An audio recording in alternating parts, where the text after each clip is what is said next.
프로그래밍에 대해서 설명드리도록 하겠습니다. 이번 차시에서 여러분들 실습으로 하셔야 될 몇 가지 것들을 준비했습니다.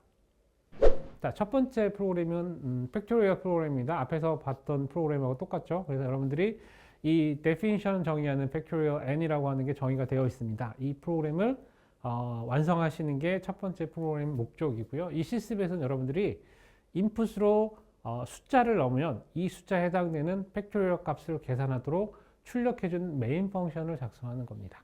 자, 지금부터 여러분들 작성하시고 조금 후에 잠깐 멈췄다가 프로그램이 완성된 다음에 뒤에 있는 결과하고 비교하시면 됩니다.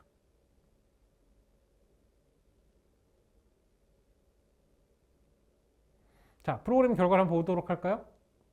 자, 팩토리얼 코드에서 팩토리얼 베이스 코드에 대한 부분입니다. 여러분들 똑같이 작성을 하셨는지 모르겠습니다.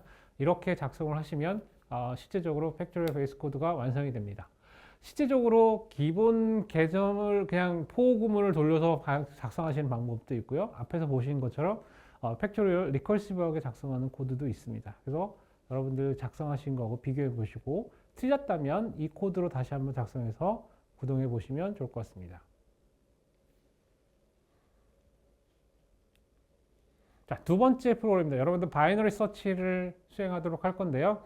자, 인풋 데이터로 1, 2, 4, 6 그래서 주어지는 숫자를 입력을 하시고 아웃풋 데이터로 입력을 준 어떤 값에 대해서 위치가 얼마입니다라는 걸 리턴하는 프로그램을 짜시면 됩니다.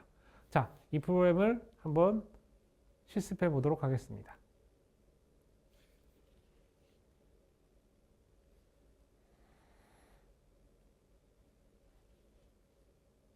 자, 여러 가지 오퍼레이션이 존재할 수 있겠죠. 이 프로그램에서는 바이너리 서치이기 때문에 첫 번째 여러분 해야 될 프로그램 중에 하나는 뭐냐면 전체적인 데이터셋을 출력해 주는 겁니다. 뭐가 있는지 보여줘야 되는 걸까요? 자, 두 번째로 자, 타겟에 대한 숫자를 입력을 받으셔야 되니까 입력에 대한 프로그램을 짜셔야 됩니다. 자, 세 번째로는 자, 여러 가지 출력되는 형태, 즉 여러분 검색을 하셨으니까 바이너리 서치에 대한 결과로 아웃풋 포지션에 대한 것들을 어떤 값인지를 출력해 주는 게 필요합니다. 그리고 마지막 컨디션으로 여러분들 꼭 싱글 리커시브 콜, 즉 싱글 리커시브 콜이라는 건 뭐냐면 케이스가 하나인 리커시브 콜을 사용하시기를 권장드립니다. 자, 이렇게 한번 프로그램을 완성해 보시기 바랍니다. 자, 잘 짜셨나요? 바이너리 서치에 대한 코드는 이와 같습니다. 실제 바이너리 서치라고 하는 펑션 자체는 데이터가 주어지고 타겟이 주어진 상태에서 로우 하이가 주어지면 우리가 동작하도록 하게 되는데, 자, 그럼 왜 로우 하이를 줬을까요? 리커시브하게 동작시키기 위해서 로우 하이를 주게 됩니다. 그러면 이제 부를 때, 다시 나를 재규해서 부를 때, 여기 보시면 return binary search data target row mid 이렇게 주어지죠. 자, 이렇게 주어지는 값이 다시 재규해서 불러지게 되고, 이렇게 되면 전체적으로 우리가 원하는 값을 찾게 되는 거예요.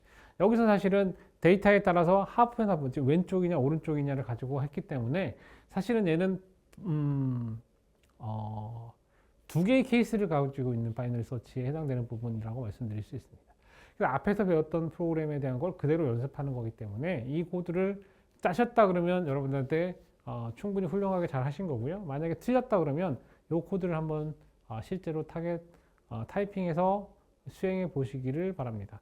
중간에 약간 시간을 더 두고 하셔도 직접 한번 해보시기를 권해드립니다.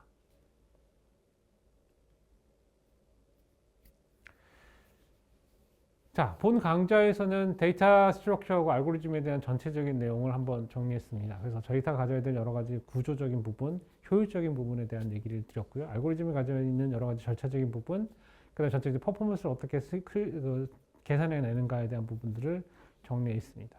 실제적으로 알고리즘 어널리스트 굉장히 중요한 건 우리가 7가지 펑션을 쓰고 있다는 게 굉장히 중요한 부분이어서 이 7가지 펑션이 뭔지는 꼭 기억해 주시기 바랍니다.